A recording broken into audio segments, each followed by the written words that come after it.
অনেক বড় হতে চাইতাম, আমার নিজের অনেক ইউটিউব আমি ছাড়তে পারতাম। হ্যালো স্যার, বলুন। মারা এসছে অনেক দূর থেকে।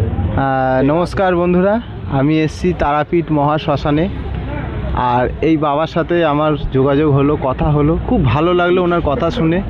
তাই বাবাকে আমি কিছু কটা প্রশ্ন জিজ্ঞেস করব, যেটা আধ্যাত্মিক বিষয়ে, আর সেগুলো আপনাদের একটু শোনা দরকার বা জানা দরকার। আধ্যাত্মিক চেতনাকে জাগ্রত করার জন্য এই ভিডিওটা আপনাদের দেখা উচিত, যে তারাপীঠে মানুষ কেন আসে, কি কারণে আসে। তো আমি চাইবো আপনারা ভিডিওটা দেখুন, আর বাবাকে কিছু প্রশ্ন করব, সেই প্রশ্নের উত্তর আপনারাও শুনতে পারবেন। ঠিক আছে, তো ভিডিওটা কন্টিনিউ করছি, তো আপনারা ভিডিওটা দেখতে থাকুন। তা বাবা একটু নামটা যদি বলেন। আমার নাম চন্দ্রনাথ। চন্দ্রনাথ, আচ্ছা। আমি যদি একটু জিজ্ঞেস করি যে আপনার বাড়িটা, আদি বাড়ি মানে যে জন্মস্থান। জন্মস্থান আমার হচ্ছে, জন্ম বলতে যেখানে মায়ের গর্ভে জন্ম নিয়েছি, প্রথম জন্মস্থান হয়। আগে তো ঘরে জন্ম হতো, মানে তারপরে হসপিটাল হয়েছে, নার্সিংহোম হয়েছে, অনেক জায়গা হয়েছে। অরিজিনাল জন্মস্থান বলতে গেলে মানুষ যেটা মনে করে যেখানে যে জন্মেছে, কেউ হসপিটালে জন্মেছে, কেউ নার্সিংহোমে জন্মেছে, তাহলে জন্মস্থান যে মুহূর্ত, যে সময়টা মানুষ জন্মেছে যে জায়গায়, সেটাকেই জন্মস্থান বলা চলে। একদম। সেটা কোথায়? সেটা আমার 67-এ জন্ম। আমি আমার নিজের ঘরে জন্মেছি হাওড়া জেলায়, রামরাজাতলায়। হাওড়া জেলায় রামরাজাতলায় ওনার আদি বাড়ি, যেখানে উনি জন্মগ্রহণ করেছেন। জন্মস্থানটা বলতে গেলে বর্তমানে তো হসপিটাল জন্মস্থান। একদম একদম। বর্তমানে হসপিটাল জন্মস্থান। আগে দাই মায়েরা জন্মস্থান, হ্যাঁ, যেখানে আগে দাই মা ছিল, এখন জন্মস্থান হসপিটাল। একদম। বর্তমানে আবার জন্মস্থান নয়, প্লেস মানে স্থান, তো জায়গা। তাহলে এখন হসপিটাল বর্তমানের লোকের। আচ্ছা, আমি একটা কোশ্চেন করছি, ঈশ্বরকে কিভাবে অনুভব করা যায়? ঈশ্বরকে মন দিয়ে অনুভব করা যায়। তুমি সৎ না হলে ঈশ্বরকে অনুভব করতে পারবে না। মিথ্যে কথা বলে ওই 2000, 5000, 10,000 নিয়ে এই যে তান্ত্রিকরা কামাচ্ছে, বলছে আমি তান্ত্রিক, আমি অঘোর, আমি নাগা, আমি এই, আমি ওই, আমি ঝাঁটের বাল বলে মারা, সব 2 নম্বরই। আচ্ছা। কেউ যদি মরা মানুষকে একমাত্র বামদেব বাঁচিয়েছে, আর কেউ বাঁচাতে পারবে না। যে যেটা মনস্কামনা নিয়ে তারা মায়ের কাছে আসে, মায়ের চরণে যেটা তার কর্মটা ওইখানেই কর্ম হয়ে যায়। মায়ের চরণে পুজো দিয়ে, মায়ের কাছে পুজো দিয়ে সে তার মনস্কামনা পূর্ণ করে। কারণ মানুষের মধ্যেই ভগবান অস্তিত্ব আছে, যেমন কর্ম করবে তেমন ফল পাবে। আচ্ছা, আর একটা কথা বলছি, রাগ, হিংসা, অহংকার কিভাবে নিয়ন্ত্রণ করা যায় মানুষের? রাগ, হিংসা, অহংকার নিয়ন্ত্রণ করার জন্য একমাত্র হচ্ছে জপ করতে। যে কোনো জপ, তুমি যে ভগবান কৃষ্ণ, শ্রীকৃষ্ণ বলো, যে কোনো, যে মন্ত্রে কোনো দীক্ষিত না হলেও যাকে বেছে নিয়েছো সেই হরে কৃষ্ণ বলে তুমি যদি 1 ঘন্টা জপ করতে পারো, সারাদিনের মধ্যে সব রাগ সব চলে যাবে। জয় রাধে। আচ্ছা, বলছি ভালো মানুষ হওয়ার জন্য কি কি অভ্যাস তৈরি করা উচিত মানুষের? 4টে জিনিস করবা। প্রথম হচ্ছে শিক্ষা। ছোট করে বলবে। প্রথম হচ্ছে শিক্ষা, জ্ঞান। হ্যাঁ, জ্ঞান না থাকলে ভালো মানুষ হবে না। অবশ্যই। কিভাবে, কার সাথে কিভাবে কথা বলতে হবে, কিভাবে মানুষের সাথে কথা বলতে হবে, কিভাবে তুমি মানুষের কাছে পরিচয় দেবে নিজের। একদম। প্রথম হচ্ছে শিক্ষা। শিক্ষা না থাকলে জ্ঞান আসবে না। পেটে বিদ্যা থাকা চাই। পড়াশোনা অবশ্যই দরকার বর্তমান পরিস্থিতিতে। মানুষের মধ্যে আগেও ছিল, বেদ পড়েছে, পুরাণ পড়েছে।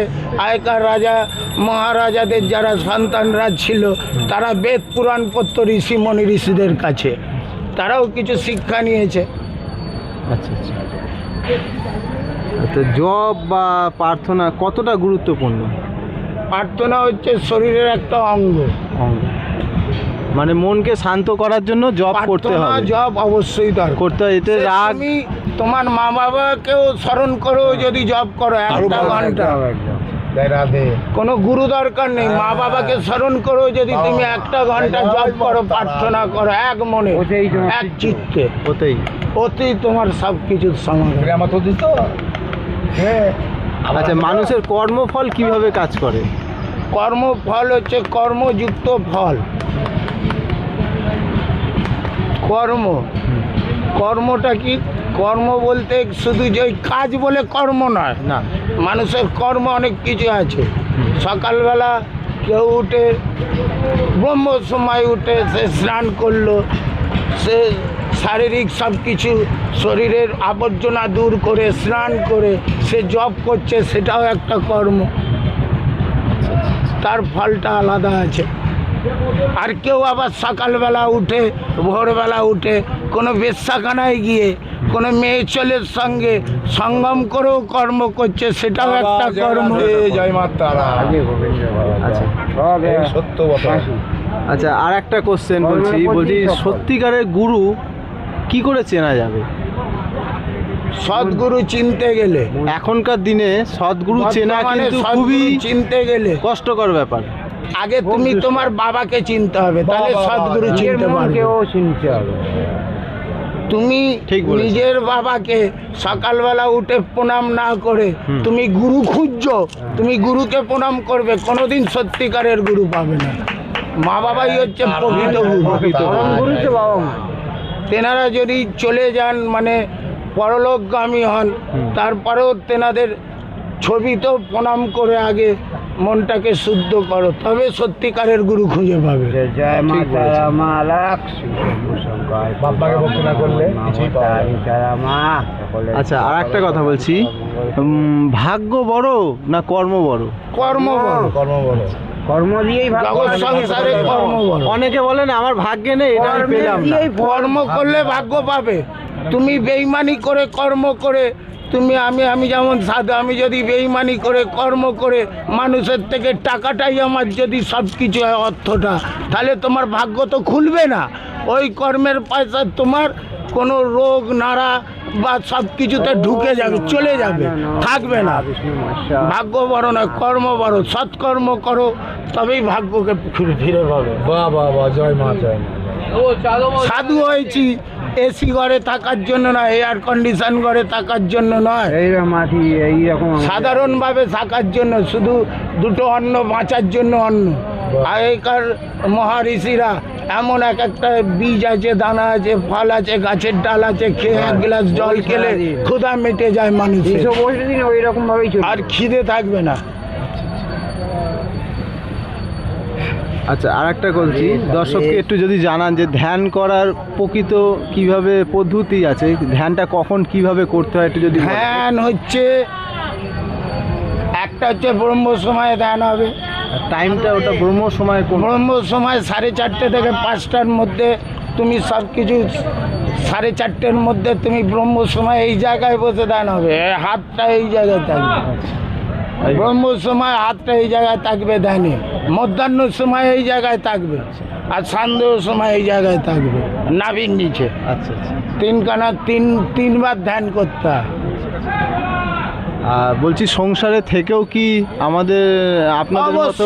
অবশ্যই অবশ্যই অবশ্যই। তুমি যদি সংসার করে থাকো, সংসারকে ছেড়ো না। তুমি সংসার করে তাদের কষ্ট দিয়ে ত্যাগ করে তুমি ধর্ম করতে এলে হবে না। তাদেরকে দিয়ে সবকিছু যে আমি আগে ভোগ করলাম না, তুমি যখন ভোগ করেছো তাদের দায়িত্ব তোমার উপর। অবশ্যই তাদের মধ্যে তুমি সংসার যদি না করে থাকো, সেটা একটা আলাদা ব্যাপার। যোগ, আর সংসার করেও যোগ করা যোগ যায়। করা যায়। একদম একদম। তাহলে তো যেটা কথার মধ্যে কথায় আসছে যেটা, যে যারা ধরো এই সাধু সন্ত যারা রয়েছে, তাদের একটা তো কামনা বাসনা মানুষের শরীরে সবারই থাকে, যেটা প্রকৃতির হয়ে আসছে। আরে মনি ঋষি সেই থেকেই জিনিসটা তো- কিভাবে কন্ট্রোল করবো? মনি ঋষি থেকেই তো কি বলছি বুঝতে পারছি। গোত্র এই দাঁড়া, কথা বলতে দে। মনি ঋষি থেকেই গোত্র, মনি ঋষি থেকেই গোত্র। কাশ্যপ মুনি থেকে কাশ্যপ মুনির বংশধর ঔরস থেকে কাশ্যপ গোত্র হয়েছে। সান্ডিল্য মুনির ঔরস থেকে ওরা আগে যেটা হচ্ছে সত্যযুগ থেকে ত্রেতা যুগ, দাপর যুগে মনি ঋষিরা যারা ছিল তাদের ঔরস থেকেই তো সব গোত্র সৃষ্টি হয়েছে, বংশধর সৃষ্টি হয়েছে। লাস্ট প্রশ্ন একটা আমার ব্যক্তিগত, যদি পারমিশন দেন তাহলে একটু বলতে পারি। বলছি সংসারে থেকে শারীরিক সম্পর্ক করেও কি আধ্যাত্মিক চেতনা করা যায়? অবশ্যই। সেটা কর্ম বিশেষ, কর্ম একাদশী, অমাবস্যা, পূর্ণিমা, তিথি অনুযায়ী সম্পর্ক করা যাবে না। সময় বিশেষে সম্পর্ক করতে পারো, তাতে কোনো নিষেধ নেই। নিষেধ নেই। নাহলে আমি তো আগেই বললাম যে গোত্র যে হয়েছে, গোত্র হয়েছে গৌতম ঋষি থেকে গৌতম ঋষি গোত্র হয়েছে, সান্ডিল্য মুনি থেকে সান্ডিল্য গোত্র হয়েছে, কাশ্যপ মুনি থেকে কাশ্যপ গোত্র হয়েছে। এদের ঔরস থেকে জন্ম যারা নিয়েছে সেই গোত্র নিয়ে তারা চলছে আচ্ছা। জগৎ সংসারে। যাই হোক, খুব ভালো লাগলো আপনার সাথে কথা বলে। জয় মা তারা, জয় মা তারা, জয় গুরু বাম, জয় গুরু বামদেব, জয় মা তারা। শিবাদি যাবে অবশ্যই দিবি, 2000 টাকা দিবি। সবাইকে বলছি, 2000 টাকা দিবি। যদি তারাপীঠে আপনারা আসেন এই সাধু বাবার সাথে অবশ্যই যোগাযোগ করবেন। ওনার কথা শুনে খুবই ভালো লাগলো। আমি দূর থেকে অনেকক্ষণ ফলো করছিলাম, তারপর ওনার কাছে এসেছি। তা খুব ভালো মানুষ, খুব নরম মনের মানুষ। আর যদি কোনো রকম আমি প্রবলেম সত্য থাকে, কথা বলি, যদি কোনো রকম শারীরিক সমস্যা বলো, মানসিক সমস্যা বলো, না, আমি যদি কেউ না, আসে আমি কেউ একটু না। কিছু পারুক না পারুক, উনি একটা রাস্তা বলে দিতে পারবে। পথ দেখিয়ে বাকিটা মা জানে। তারা মা ঠিক জানে, আছে। বামদেব জানে। তো আমি ভিডিওটা বলবো যে এতক্ষণ আমি দেখার টাকা জন্য দে, আপনাদেরকে 10,000 দে, 5,000 দে, আমি তোর কাজ করে দেবো। আমি কে? যে যেমন কর্ম করে এসেছে সে তার ফল সে ভোগ করে। ভোগ করবে। তো যাই হোক, ভিডিওটা এতক্ষণ দেখার জন্য আমি ভালো রাস্তা লাগলো। দেখিয়ে দিতে পারি। আপনারা যদি মনে করেন ভিডিওটা হেল্পফুল, যে মানুষের উপকারে আসবে, তাহলে ভিডিওটা শেয়ার করবেন, আরও মানুষের কাছে পৌঁছে দেবেন এই বাবার কথা। আপনারা ভালো থাকুন, সুস্থ থাকুন, তারা মায়ের আশীর্বাদ আপনাদের শরীরে থাকুক বর্তমানে। তো ভালো থাকুন। জয় মা তো ভিডিওটা দেখার জন্য রাখছি, টাটা। বামদেব।